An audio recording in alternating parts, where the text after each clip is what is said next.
Crew LLC. This is a winery in Santa Rosa, California. It's not doing that well. But go ahead and look at her filing for 2024, and you'll find that EST Crew Winery, the same company in the same location, is now worth $5 million. Up until yesterday, Benny Johnson was able to find their supposed inventory bottles and all the things they had, their office location, and a bunch of other information on the business. But as of today, those sites are totally shut down, and any mention of their website has been wiped off the internet. I'm talking gone. This fraud thing happens in every state. We had it here. I take responsibility for it. No one in state government had anything to do with it, but people stole it from us. Like, subscribe to the channel, hit the bell to get notifications anytime I go live and make a video. Make sure you still subscribe to this channel. God bless you. God bless America. Let's get into this.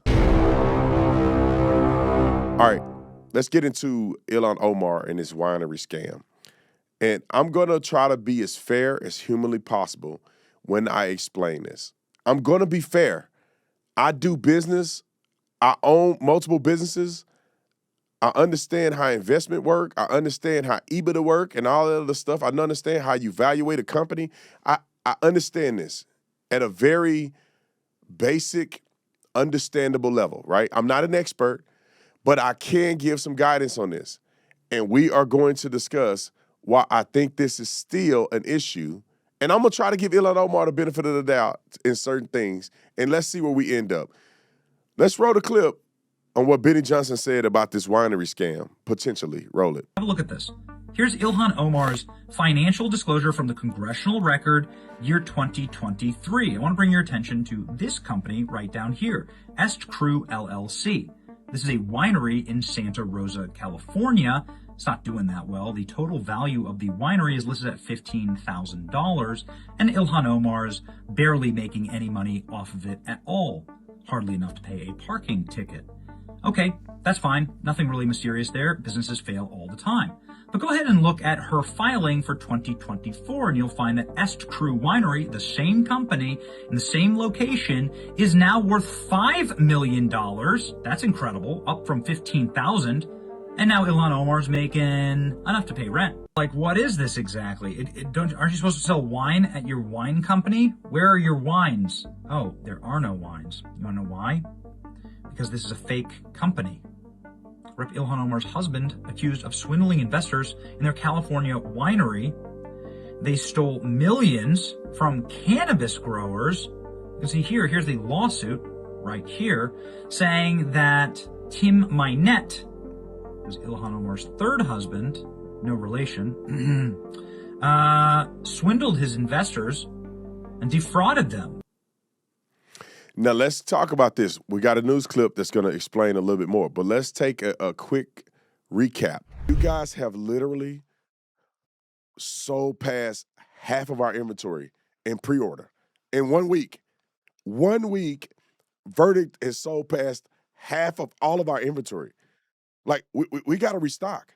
You guys are getting ready to sell us out. And if you want to get Verdict shipped to you during the pre-order period, which I think is going to be at the end of this week, it's going to start shipping out. If you want the Verdict, you better get on there and get some today, because we're going to sell out. So make sure, if you're interested, go on. You must be 21 and over, obviously, but you make sure you drink responsibly. We don't do the irresponsible drinking. We don't do the drinking to get drunk and intoxicated. Pre-order today. But let's take a quick recap.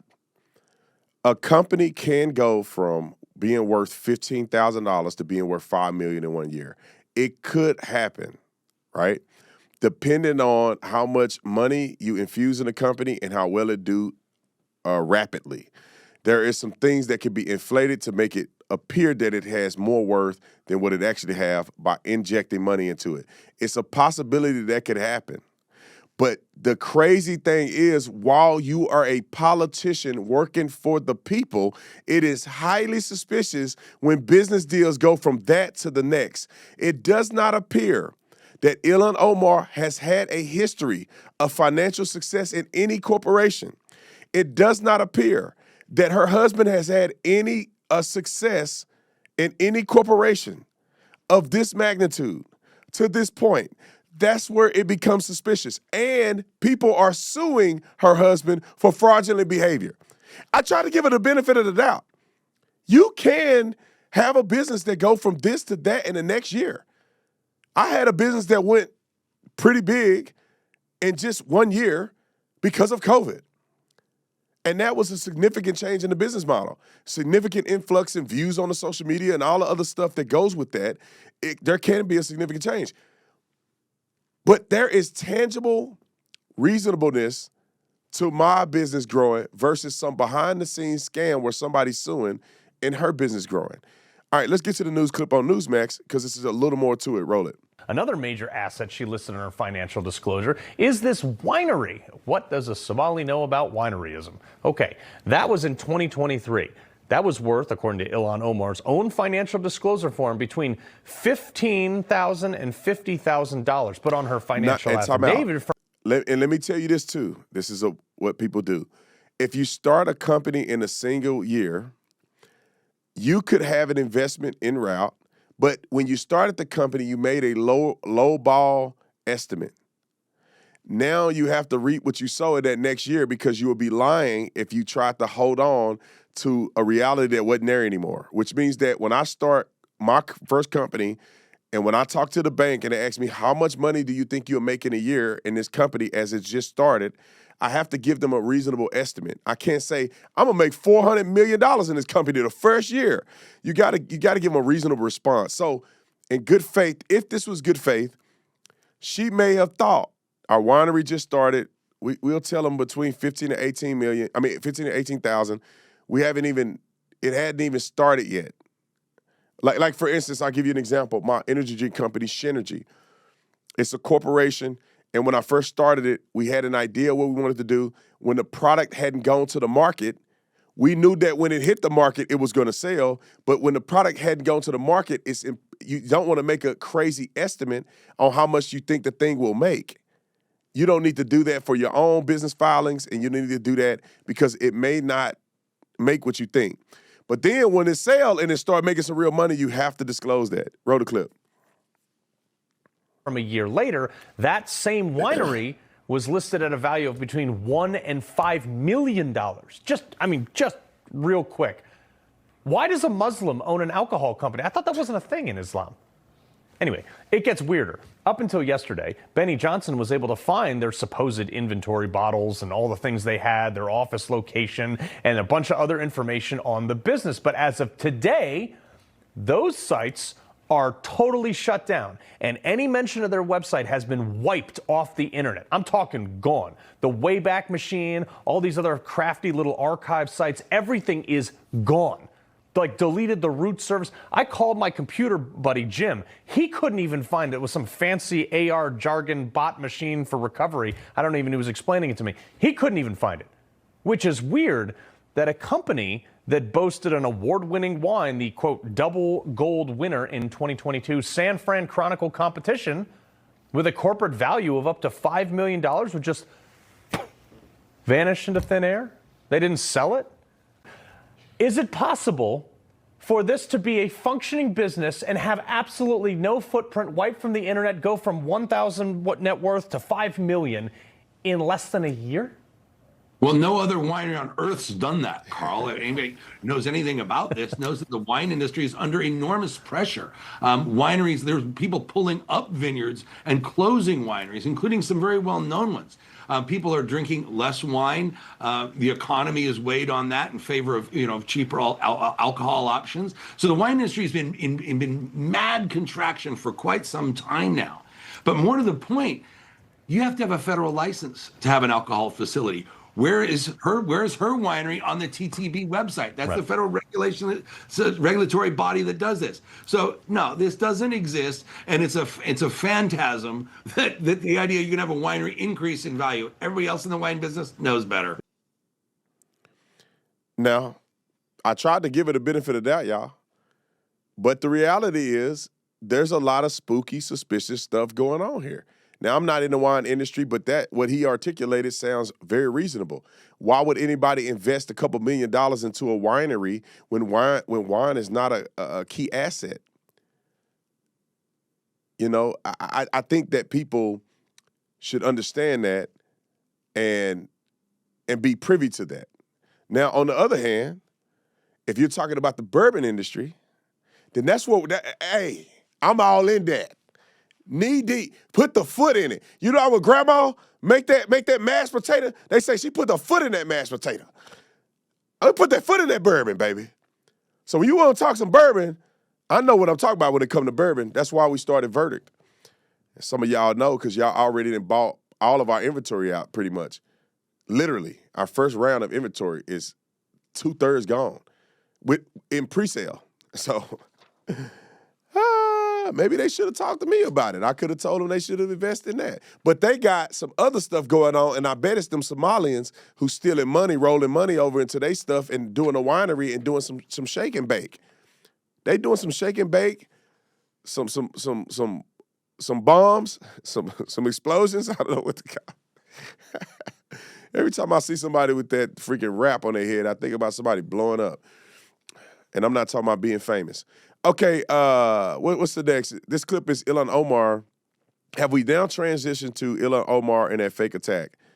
I think we have. So we're done with the winery. Now let's get to this fool and what she tried to say happened on that fake attack. Let me tell y'all this before we start. If Ilhan Omar was legitimately attacked by somebody, I have no qualms at condemning that. I don't like that raghead fool, and I never will. She's a devil, and she ain't gonna make heaven. But that does not mean that I hope anybody gets attacked. I think it's gay and cowardice for anybody to attack, especially to attack a woman. I don't care if you like her or not. If I saw Ilhan Omar walking down the street, in my mind, I'd be like, she's the stupid, look at that little stupid raghead fool that hate our country. She should go back to her country. But that's on the inside. On the outside, I wouldn't even say nothing to Ilhan Omar. What am I going to say? Well, I'm going to intimidate a woman like that? I don't care about her. She makes no difference in my life. I wouldn't even say nothing to her. But if she said something to me, of course, I'll get on her case and make her cry. But outside of that, attacking somebody because you disagree with them politically like a coward, running up on them, spraying stuff, you should go to jail. They should beat you up and take you to jail. But this was fake. That's why I'm saying it's fake. Listen to the whole setup. This is the conclusion of the fake setup. This is what she intended the whole time. Roll the clip. You know, blame is very interesting, but facts are more important. And what the facts have shown since I've gotten into elected office is that every time the President of the United States has chosen to use hateful rhetoric to talk about me and the community that I represent, my death threats skyrocket. 6, 7.